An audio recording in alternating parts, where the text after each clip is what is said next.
vols ser? Passa d'avui, no quan vingui, estigues esperant, vols ser? Nico, què et passa? Ai, perdona, Marta, és que, mira, està practicant per física i química per els trimestrals i si no et surt res. Ostres, doncs crec que tinc la solució. Et presento a la llançadora de Mistus 3000. Per què t'empatolles? Deixa't que t'ho expliqui amb el Julià i veuràs. Els mistos són uns objectes que emanen una química fascinant. Si cremem un cap de mistos amb una tira de fòsfor vermell, s'esdevenen reaccions que permeten que aquesta peça cremi.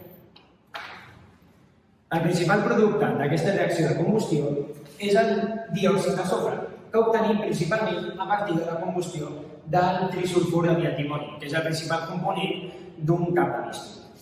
Per normativa europea, un gram de cap de misto no pot alliberar més de 7 mil·ligrams de diòxid de sofre, i nosaltres hem calculat que un gram de cap de misto correspon a 70 caps de misto. Amb totes aquestes dades apuntades, hem calculat també que un cap de misto pot alliberar com a màxim 0,749 joules de calor a pressió constant.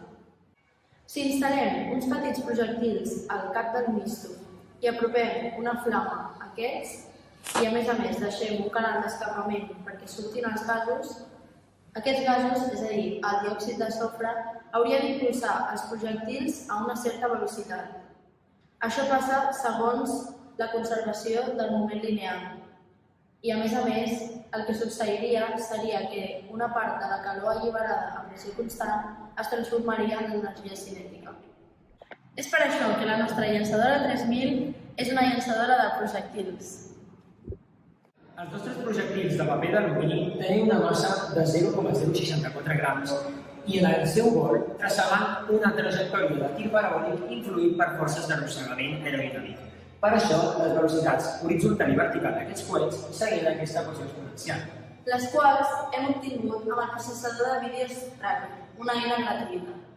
A partir d'aquestes dades i a partir del principi de conservació del moment lineal, hem pogut calcular el rendiment d'aquesta reacció, que era de gairebé del 90%. Marta, no t'ho creuràs! He tret un 10 a l'examen de física! Què dius, Nico? Que bé! Sí, la investigadora m'ha salvat.